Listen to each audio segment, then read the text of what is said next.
Stop scrolling, family. Are you having issues with your credit report and charge-offs on them? What if I told you that you can sue them for that charge-off and that it shouldn't be on your credit report at all? Oh yes, family. Part 4, as promised on our 1099-C charge-off series, how to take legal action against false charge-offs. Let's get into it. If you've been following me throughout this series, exactly where we are. So, in part 4, first we're going to file a CFPB complaint. All you got to do is click that link, and it's going to take you right to this page here, family. You'll scroll down, all right, and you'll click that blue box right there. Don't know what to put in that complaint? No worries.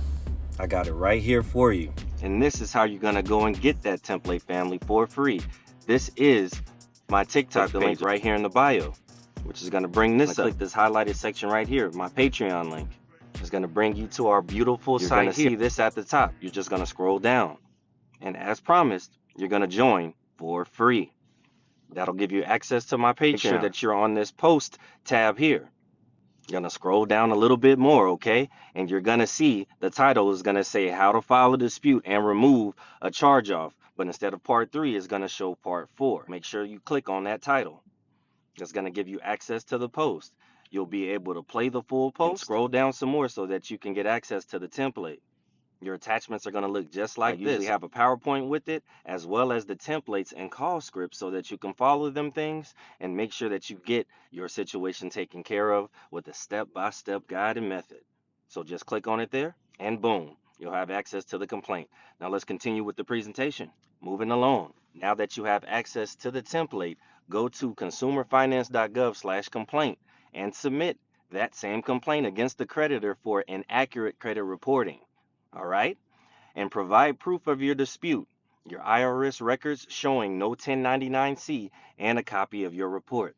Second, send a final demand letter to the creditor. The creditor refuses to remove the charge-off and send a final notice demanding deletion. Warn that you will escalate to small claims court if they fail to comply. And if you don't know how to get started with your final notice of demand, I got you. This here's what it will look like, and you'll have access to it in the same section that you went to get the complaint for the CFPB. Now, thirdly, family, if you have to escalate it, that's where you will file a small claims lawsuit, and you're going to be utilizing this code 15 U.S.C. 1681N to seek damages for false reporting. Claim financial harm and emotional distress caused by the charge-off. Your 15 U.S.C. 1681N is civil liability for willful noncompliance. Any person who willfully fails to comply with any requirement imposed under this subchapter with respect to any consumer is liable to that consumer in an amount equal to the sum of any actual damages sustained by the consumer as a result of the failure of damages, okay, not less than $100 and not more than $1,000. I highly encourage you to read that code for yourself so that you can get a more just and elaborate explanation to give you the confidence and understanding you desire. Moving along to our fourth step, family, prepare for court, okay? Gather your credit reports, dispute letters, IRS confirmation, and CFPB complaint details. Be ready to prove that the charge-off is inaccurate and violates federal law. Now, family, we're going to break into the juicy section of this presentation, okay? This is where I'm going to be, Mr. Brown, the consumer, speaking to a creditor, okay, to demand that they remove this charge off because we have waited our full 30 days and they have not made any movements on that. So if this is a situation that you are in, I will be guiding you on how to deal with them. Let's get into it. So here we are following up with the creditor due to the fact that they did not respond within the required time frame they were supposed to. Thank you for calling XYZ Wireless. My name is Cody. How can I assist you today? Hello, Cody. My name is Mr. Brown. I'm calling regarding a charge-off that your company is reporting on my credit file under account number 1234. I have reached out multiple times requesting verification of this debt, and I have also contacted the IRS, which confirmed that no Form 1099-C was issued for this charge-off. Under 26 U.S.C. 6050P, if a debt of $600 or more has been truly canceled, a 1099-C is required to be filed with the IRS and provided to the debtor. Since no such form exists for this account, you are either improperly reporting the charge-off or failing to comply with federal tax laws. I understand your concern, Mr. Brown. Have you already disputed this with the credit bureaus by any chance? Yes, I have, Cody. And under 15 U.S.C. 1681 S-2, you are legally required to furnish accurate and complete information to consumer reporting agencies. Since you cannot prove the validity of this charge-off, it is legally inaccurate and should not be reported. I have already disputed this with the credit bureaus, and you have failed to provide evidence to support your claim. I need confirmation that this charge-off will be removed immediately from all three major credit bureaus. That's Experian, Equifax, and TransUnion to avoid further action.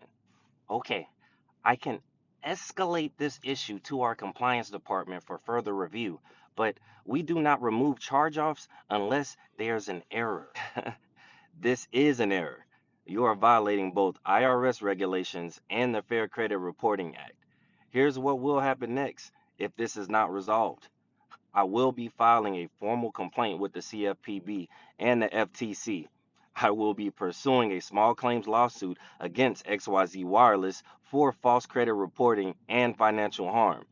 I will also report this violation to the IRS, which may result in further penalties for failing to issue a 1099-C. This is your final opportunity to remove this inaccurate charge-off before I escalate it. If I do not receive written confirmation of removal within 10 days, I will proceed with legal action. I understand your frustration, Mr. Brown. I will submit an urgent request to our compliance department and follow up with you within a few business days. Is that okay? I need a written response within 10 days.